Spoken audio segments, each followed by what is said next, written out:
ಎಲ್ಲರಿಗೂ ನಮಸ್ಕಾರ. ಕರ್ನಾಟಕ ರಾಜ್ಯದ ಕೈಗಾರಿಕಾ ಇಲಾಖೆಯ ಪ್ರಾಜೆಕ್ಟ್ಗಳು ಕ್ಲಿಯರ್ ಆಗಲಿಕ್ಕೆ 3 ಹಂತಗಳಲ್ಲಿ ನಾವು ಅವುಗಳನ್ನು ನಿರ್ಧಾರಗಳನ್ನು ತೆಗೆದುಕೊಳ್ತಾ ಇದ್ದೇವೆ. ಮೊದಲನೇದಾಗಿ 2 ಎಕರೆ ಭೂಮಿ ಬೇಕಾದಲ್ಲಿ 15 ಕೋಟಿ ರೂಪಾಯಿವರೆಗಿನ ಪ್ರಾಜೆಕ್ಟ್ಗಳನ್ನು ಆ ಜಿಲ್ಲೆಯ ಜಿಲ್ಲಾಧಿಕಾರಿಗಳ ಅಧ್ಯಕ್ಷತೆಯಲ್ಲಿ 10 ಜನ ಸದಸ್ಯರನ್ನು ಒಳಗೊಂಡಿರುವಂತಹ ಕಮಿಟಿ ಪ್ರತಿ ತಿಂಗಳಿಗೆ ಒಂದ್ಸಲ ಆ ಪ್ರಾಜೆಕ್ಟ್ಗಳನ್ನ ಆ ಜಿಲ್ಲಾಧಿಕಾರಿಗಳು ಕ್ಲಿಯರ್ ಮಾಡ್ತಾರೆ. ಎರಡನೆಯದಾಗಿ 500 ಕೋಟಿ ರೂಪಾಯಿ ಒಳಗಡೆ ಬರ್ತಿರುವಂತಹ ಪ್ರಾಜೆಕ್ಟ್ಗಳನ್ನ ಕೈಗಾರಿಕಾ ಸಚಿವರ ಅಧ್ಯಕ್ಷತೆಯಲ್ಲಿ ನಡೀತಾ ಇದೆ.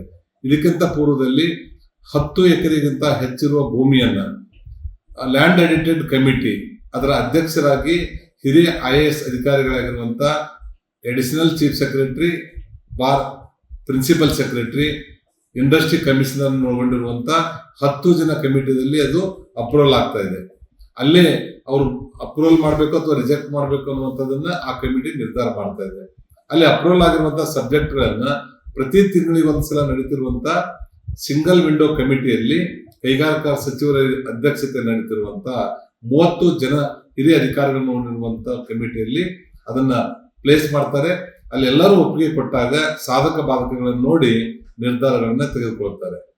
ಮೂರನೇದಾಗಿ 500 ಕೋಟಿ ರೂಪಾಯಿಗಳಿಗಿಂತ ಹೆಚ್ಚು ಬರುವಂತಹ ಉದ್ಯಮಗಳನ್ನ ಸನ್ಮಾನ್ಯ ಮುಖ್ಯಮಂತ್ರಿಗಳ ಅಧ್ಯಕ್ಷತೆಯಲ್ಲಿ ಉಪಾಧ್ಯಕ್ಷರಾಗಿ ಕೈಗಾರಿಕಾ ಸಚಿವರು ಮತ್ತು ಮೆಂಬರ್ ಸೆಕ್ರೆಟರಿ ಆಗಿ ಚೀಫ್ ಸೆಕ್ರೆಟರಿ ಅವರು ಮತ್ತು ಇನ್ನುಳಿದಿರುವಂತಹ ಪ್ರಿನ್ಸಿಪಲ್ ಸೆಕ್ರೆಟರಿ ಇಂಡಸ್ಟ್ರಿ ಕಮಿಷನರು ಮತ್ತು ವಿವಿಧ ಇಲಾಖೆಗಳ ಹಿರಿಯ IAS ಅಧಿಕಾರಿಗಳು 30 ಜನ ಒಳಗೊಂಡಿರುವಂತಹ ತಂಡ ಮತ್ತು ಇದಕ್ಕೆ ಸಂಬಂಧಪಟ್ಟಿರುವಂತಹ 10 ಸಚಿವರ ತಂಡ ಈ ಹೈ ಲೆವೆಲ್ ಕಮಿಟಿದಲ್ಲಿ ಇರ್ತಾ ಇದೆ.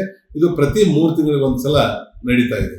ಇದರಿಂದ ಈಗ ನಿನ್ನೆಯಿಂದ ಒಂದು ರಣ್ಯಾರಾವ್ ಅನ್ನುವಂತ ಒಬ್ಬ ಉದ್ಯಮಿ ಅವರು 2022ರಲ್ಲಿ 12 ಎಕರೆ ಭೂಮಿ ಬೇಕು ಅನ್ನುವಂಥದ್ದನ್ನ ಒಂದು ಮನವಿಯನ್ನು ಕೊಟ್ಟಿರ್ತಾರೆ. 2023 ಜನವರಿಯಲ್ಲಿ ಅದು ಕ್ಲಿಯರ್ ಆಗಿರ್ತದೆ. ಆ ಸಂದರ್ಭದಲ್ಲಿ ಕೈಗಾರಿಕಾ ಸಚಿವನಾಗಿ ನಾನು ಆ ಚೇರ್ಪರ್ಸನ್ ಆಗಿರ್ತೇನೆ. ಆ ಸಂದರ್ಭದಲ್ಲಿ 12 ಎಕರೆ ಆ ಭೂಮಿ ಬರ್ತಾ ಇರೋದ್ರಿಂದ ಅವತ್ತಿನ ಲ್ಯಾಂಡ್ ಎಡಿಟೆಡ್ ಕಮಿಟಿಯ SS ಮತ್ತು ಇಂಡಸ್ಟ್ರಿ ಸೆಕ್ರೆಟರಿ ನೋಡುವಂತಹ ಕಮಿಟಿ ಅದನ್ನು ಅಪ್ರೂವಲ್ ಮಾಡಿ ಸಿಂಗಲ್ ವಿಂಡೋ ತಗೊಂಡ್ಬಂದಿರ್ತಾರೆ.